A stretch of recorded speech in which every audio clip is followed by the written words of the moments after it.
The morning before and the first strike. Tuesday, September 11, 2001. Dawn in America, it began as the most ordinary of mornings. Across the eastern seaboard, alarm clocks buzzed, showers hissed, coffee brewed. Television screens flickered with local news, traffic reports, weather forecasts, a Red Sox score from the night before. The kind of Tuesday that blurred into 1,000 others. At Logan Airport in Boston, the fluorescent lights of the terminal cast their sterile glow on travelers shuffling through security. Businessmen carried laptops and folded newspapers. Families guided children tugging backpacks. Flight attendants smiled their practice smiles, rehearsing the cadence of another day in the air. The sky was flawless, a blue so pure it seemed almost cinematic, unmarred by a single cloud. For pilots, it was what they called severe clear. Perfect visibility. Perfect flying weather. Perfectly unremarkable. No one, not the agents at the gate, not the ground crews guiding aircraft with fluorescent batons, not the thousands who boarded planes that morning, sensed how fragile that perfection was. The planes for commercial flights left the ground in routine succession, carrying businessmen, families, vacationers, flight crews. None of them would reach their destinations. American Airlines Flight 11, a Boeing 767, bound for Los Angeles, departing from Boston's Logan at 7:59 a.m. United Airlines Flight 175, another Boeing 767, also headed to Los Angeles, leaving Logan at 8:14 a.m. American Airlines Flight 77, a Boeing 757, departing Washington Dulles at 8:20 a.m. For Los Angeles, United Airlines Flight 93, a Boeing 757, leaving Newark at 8:42 a.m. For San Francisco, the passengers boarded with the banal expectations of air travel. They settled into seats, stowed luggage, flipped open books, powered up laptops. A flight attendant adjusted her scarf in the galley mirror. A businessman loosened his tie and ordered coffee before takeoff. But seated among them were 19 men with a different mission. They carried no luggage worth checking, no return flights, only box cutters, knives, and the cold precision of a plan rehearsed for years. The first anomaly, 8:14 a.m. American Airlines Flight 11 was supposed to bank left toward its westward route. Instead, the aircraft stayed straight. In Boston's Air Traffic Control Center, a controller leaned forward, eyes narrowing at the glowing radar screen. American 11, Boston Center. Do you hear? Silence. American 11, Boston Center. RADIO check? Static. The cursor on his screen didn't move where it should. He tried again. Still no response. Something was wrong. Air traffic control rarely allowed itself panic. Pilots missed calls. RADIOS cut out. Transponders failed. But this silence stretched too long. Then, a voice. Not the captain. Not the first officer. But something else entirely. A hijacker's voice, broken and thickly accented, patched into the radio by mistake. We have some planes.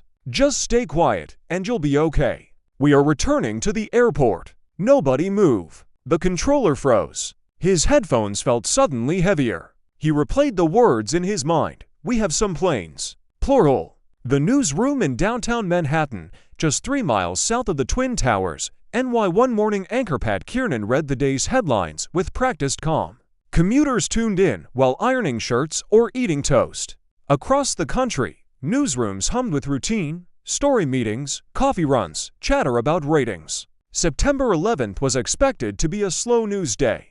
Washington correspondents prepared to cover a committee hearing. Wall Street journalists readied their notes for the opening bell. No one yet realized that within minutes, every screen on Earth would be fixed on one skyline. The first impact, 8:46 a.m. From the north, high above the Hudson River, Flight 11 descended like a silent predator. The Boeing 767, carrying 92 souls, banked sharply and leveled its nose toward lower Manhattan.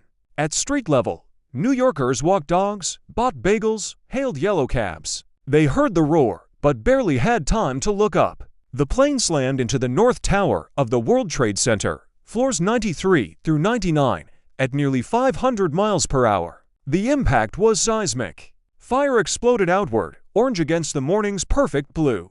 Smoke curled skyward.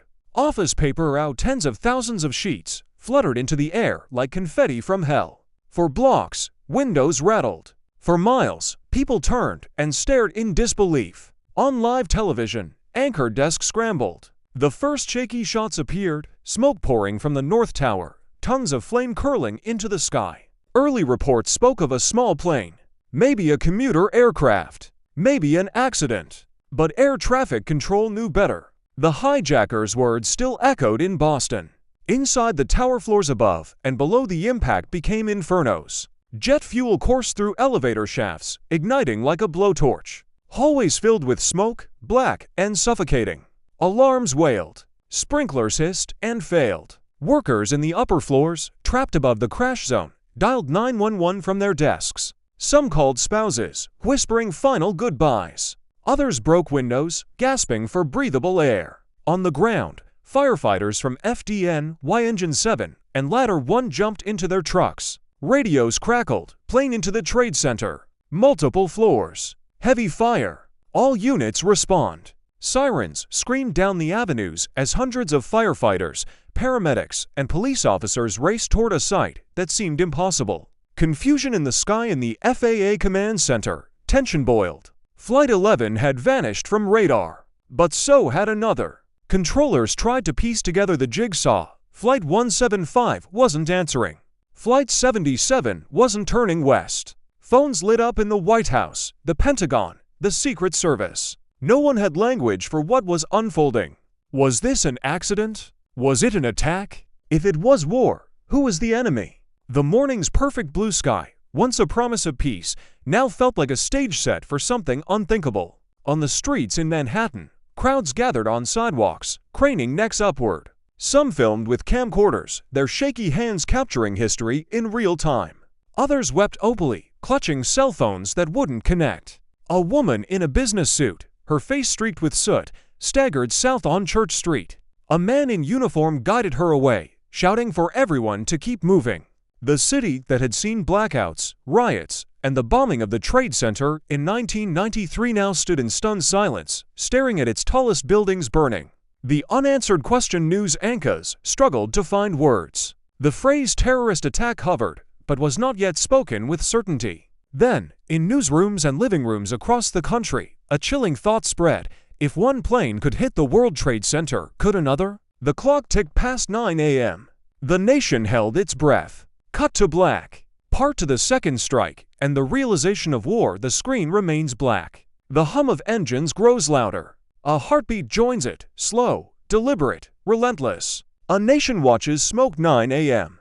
17 minutes had passed since Flight 11 carved its hole into the North Tower. 17 minutes of smoke, fire, confusion, and disbelief. In millions of homes, television screens flickered with live feeds of Lower Manhattan. Networks that once carried morning shows full of weather and celebrity interviews now focus their cameras on the same scene, the Twin Towers, one of them burning. Anka spoke cautiously, hedging words with doubt. It appears a plane has struck the World Trade Center. Could be a small aircraft, could be an accident, but as the camera zoomed closer, doubt became harder to sustain. The gash was too wide, the flames too violent, the smoke too black. On the sidewalks below, crowds stared skyward, their hands shading eyes against the sun.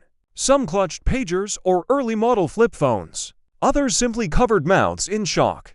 And somewhere, above that skyline, another Boeing 767 cut through the blue. Flight 175 United Airlines, Flight 175 had departed Boston at 8:14 a.m., a mirror image of Flight 11.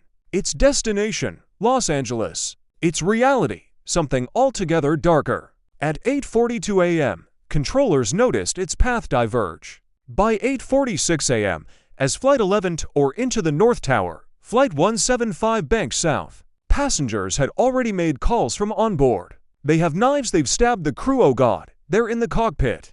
A calm voice recited the impossible to loved ones who could do nothing but listen. The hijackers forced the plane low, skimming over the Hudson, aligning their target with surgical precision. Live television, 9:02 a.m. Millions of Americans, still trying to understand what had happened to the North Tower, watched their screens as a second plane appeared. The cameras caught it in real time. A silver streak, unmistakably large, roared toward the South Tower. The sound was a rising scream, engines throttled for impact. Then, live before the world, Flight 175 struck the South Tower between floors 77 and 85. A fireball erupted, orange and red against the steel and glass. The shockwave blasted outward, shredding the morning calm. Gasps filled living rooms, classrooms, office conference rooms across the country. Anchors fell silent, voices cracking.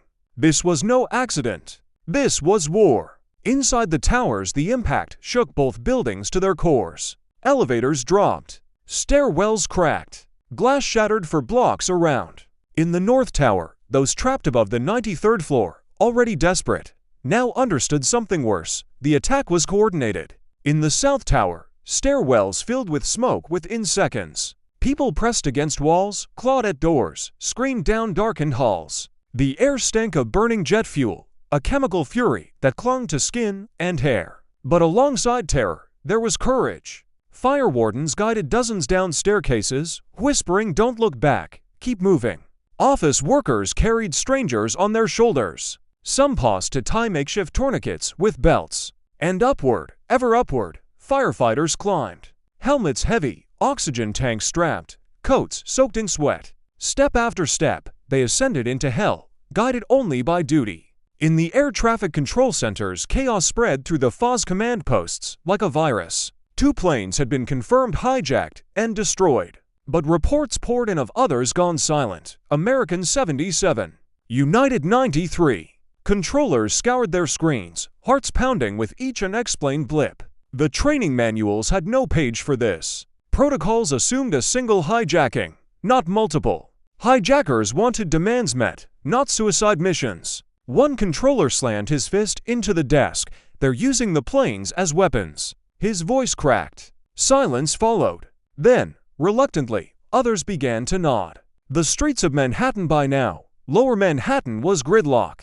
Thousands streamed north, abandoning cars, shoes, briefcases, dust-coated suits and faces, payphones lined with desperate hands. But thousands more moved against the tide. Firefighters, paramedics, police officers, ordinary volunteers. They ran toward the burning towers, swallowed by clouds of ash and smoke. A cameraman captured the face of a firefighter as he pulled on his mask. His lips moved soundlessly beneath the glass. Later, lip readers would decipher the words, "God help us." The White House at 9:05 a.m. In Sarasota, Florida, President George W. Bush sat in a second-grade classroom, listening as children read from a book called The Pet Goat. Chief of Staff Andrew Card-Bentlow whispered into the president's ear. A second plane hit the second tower. America is under attack. For a beat, the president did not move. Cameras captured his stillness, the weight of history pressing down in real time. He nodded, eyes fixed ahead, absorbing the words. When he finally stood, the nation's course had changed forever. The Pentagon stirs in Washington, D.C. The Pentagon's halls buzzed with rumors. Television screens in offices replayed the second impact again and again. Military staffers picked up phones, calling the FAA, NORAD, the White House. But no one had clarity. Information was fragmentary, contradictory, chaotic. How many planes were hijacked? Where were they headed? Could fighters be scrambled fast enough? The most powerful military in the world found itself momentarily blind. The voice of the towers inside the South Tower. Evacuation announcements echoed through loudspeakers. "Please do not use the elevators. Please proceed to the nearest stairwell." But the message was confusing, outdated. Some heard instructions to stay put, that the building was secure. Others, ignoring the words, fled downward anyway. Choices made in seconds would become the line between life and death. On the 81st floor, survivors later described a single intact staircase, a thin vertical artery of escape. Dozens pushed through, coughing, shoving, clinging to railings slick with sweat. One woman, her hair singed, whispered prayers under her breath with each step. Above them, hundreds had no way down. The collapse question at ground level. Engineers and firefighters looked upward. Flames raged unchecked, black smoke curling outward, steel groaning under unimaginable heat. Some whispered the unthinkable, the towers might not stand. Others dismissed it. The World Trade Center had been built to withstand impact, they said. The steel was strong. The foundations deep. These towers were meant to last forever. But the fire did not care for blueprints. The world reacts from Paris to Tokyo, Rome to Cairo, television screens filled with the same image, to skyscrapers, twin pillars of smoke and fire, one city skyline transformed into an apocalypse. Crowds gathered around shop windows. Radios crackled in taxis. Soldiers stood alert at embassies. The sense of invulnerability America carried since the end of the Cold War evaporated in minutes. And still, above the United States, two more hijacked planes roamed the sky. The moment of realization by 9:30 a.m., the illusion of accident had fully dissolved. Every anchor now used the word terrorism. Every official whispered attack. In New York, firefighters gripped stair rails, sweat dripping, smoke choking lungs. In Washington, generals barked orders, aides sprinted down halls. In Boston's FAA Center, controllers watched their screens like men waiting for a hammer to fall. The question was no longer what had happened. The question was what would happen next. The Pentagon, Flight 93, and the descent into chaos. The screen is filled with smoke. The camera drifts downward, through ash and paper falling like snow. Sirens wail in the distance. A single voice cuts through the static. We're under attack. 9:30 a.m. The clock ticks. The nation's heartbeat grew uneven. New York burned. The president was airborne aboard Air Force One. The FAA scrambled to track every dot on its screens. Fighter jets were ordered into the air, but no one knew where to send them.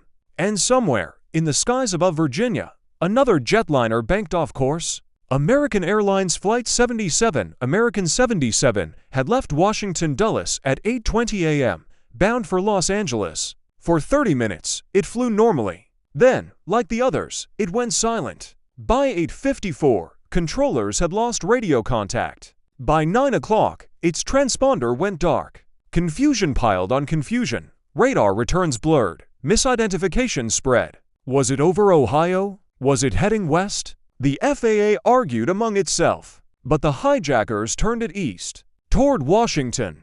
The Pentagon prepares. Till late at 9:30 a.m., word spread through the Pentagon's labyrinth of offices. Senior staff clustered around televisions. The second strike on the South Tower replayed endlessly, fireball after fireball. Some argued the Pentagon itself could be a target. Others dismissed the thought. Too symbolic, too fortified, too obvious. At 9:33, radar confirmed an unidentified aircraft barreling toward the Capitol at nearly 500 miles per hour. Phone lines rang out. FAA to NORAD, NORAD to the Secret Service to the Pentagon.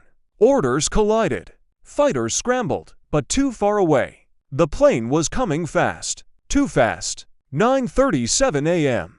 Impact at the Pentagon. American 77 dove low, skimming treetops. Drivers on highways looked up and gasped. A passenger jet roared just overhead, so low they could read the windows. At 9 hours 37 minutes and 46 seconds, the aircraft slammed into the western facade of the Pentagon, its nose tearing through reinforced limestone and concrete, fuel erupting into a wall of fire. The shockwave rippled across Arlington.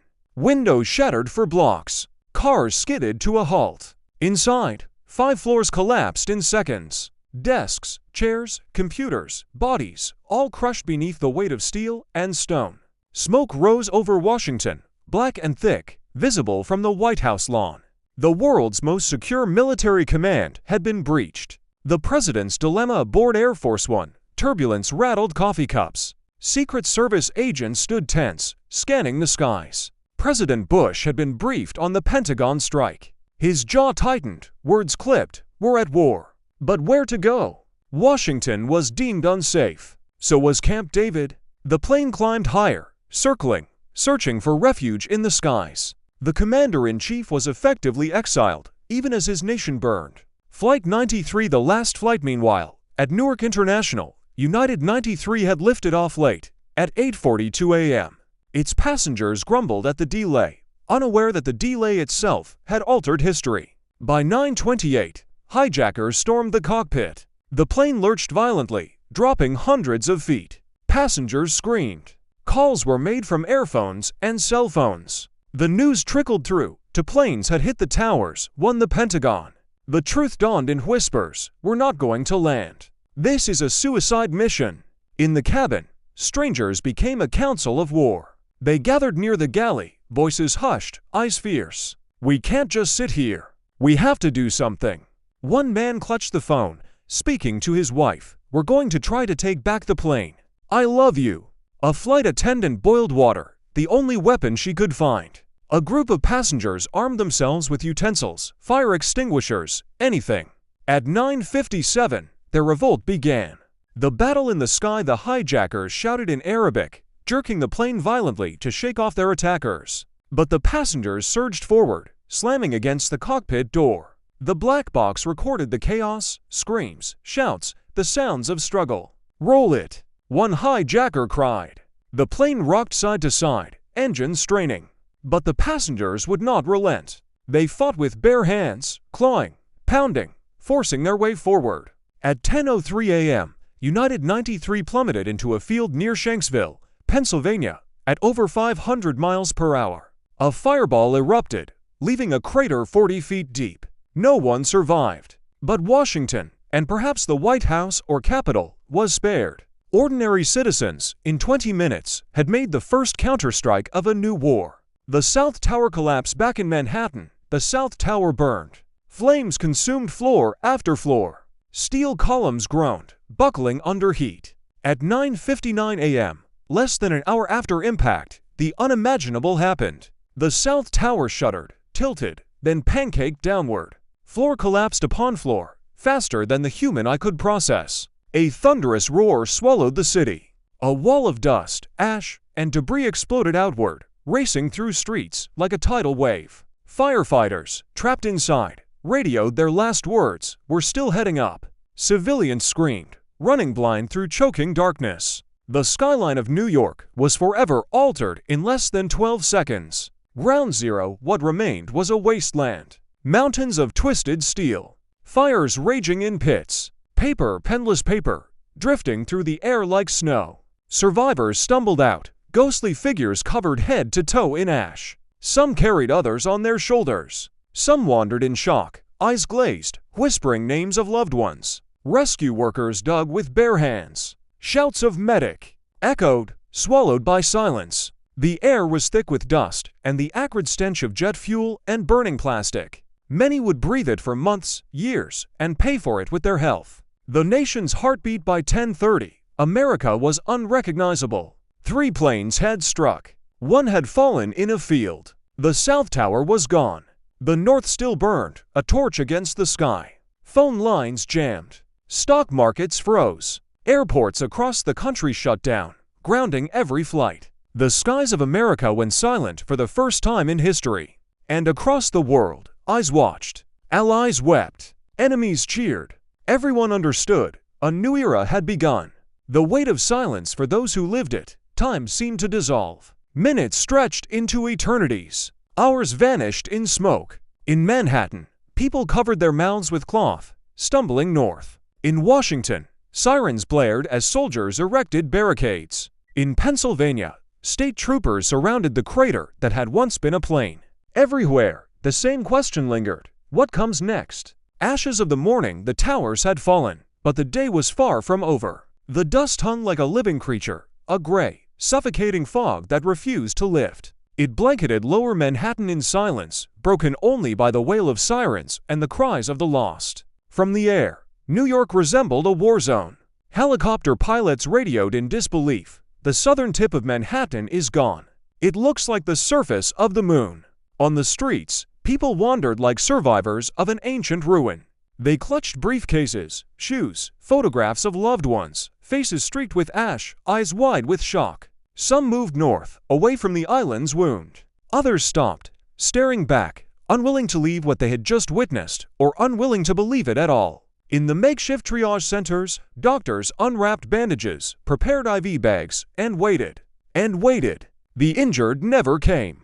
Ambulances that had sped south toward the towers lay buried under the collapse, their sirens frozen in time.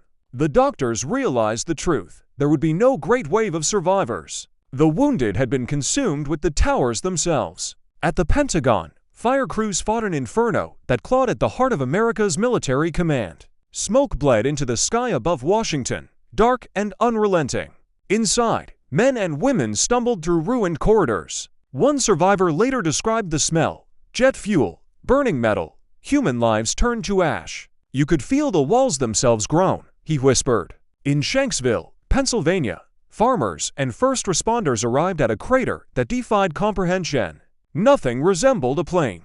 Nothing resembled life. Only scorched earth, fragments of metal, scraps of fabric carried by the wind. Local firefighters knelt, some praying, some unable to speak. One said later, "It was as if the earth itself swallowed them, as if it took them to keep the rest of us safe." Back in Manhattan, firefighters formed bucket brigades, hauling water by hand, digging with bare fingers through twisted steel, hunting for survivors in pockets of air that almost certainly didn't exist. Helmets clattered. Radios barked. Names were shouted. Silence was demanded. Then, nothing.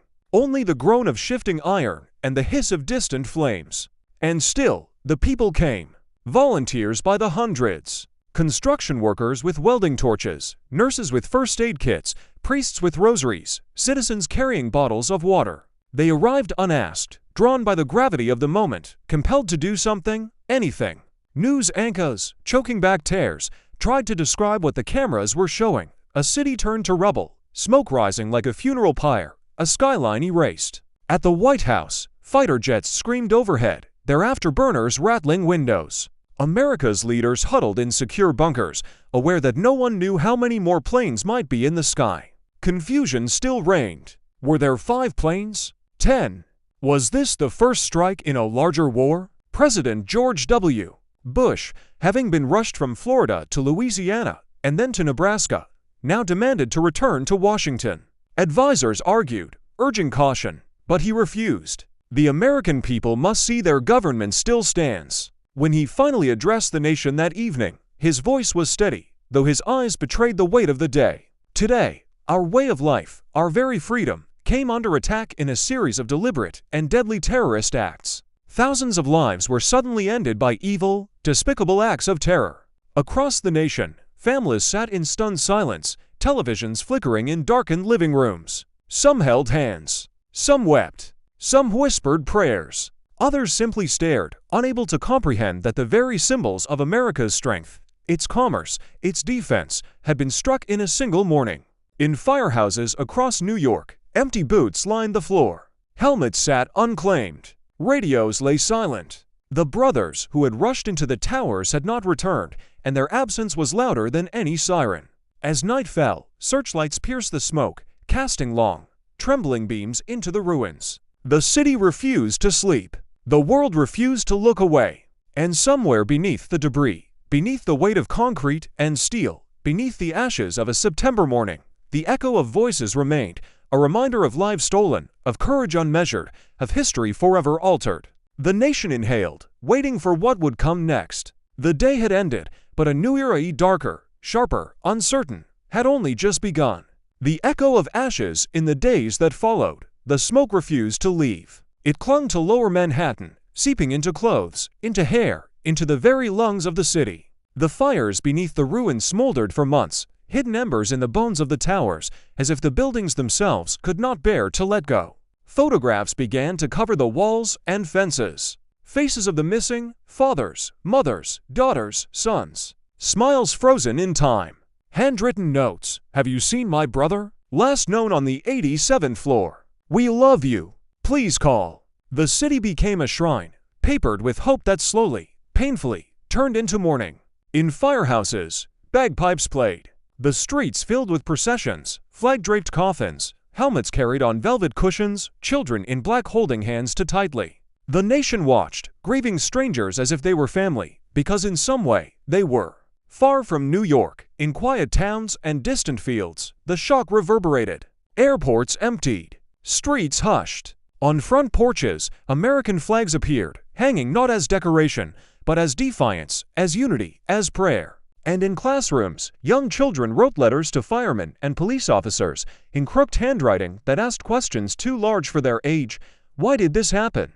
Are you safe? The answers were impossible, but the letters mattered. They were proof that innocence still existed. The world changed. Security lines lengthened. Wars ignited. Fear became part of daily life. Yet, within the shadow, there was also light. Strangers carried each other down stairwells. Volunteers dug through steel with bare hands.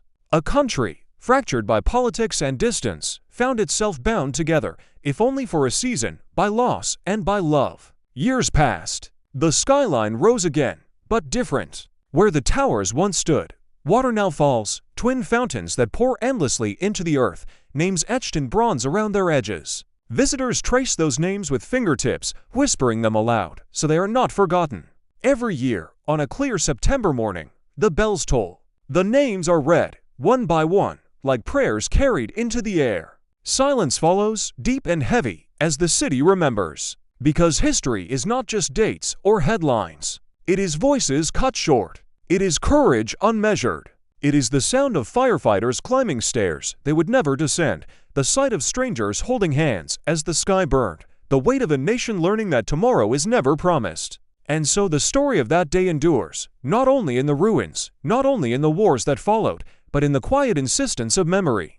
September 11th was a wound, but it was also a vow never to forget, a vow to remember the voices in the ash, a vow to carry their echo forward forever.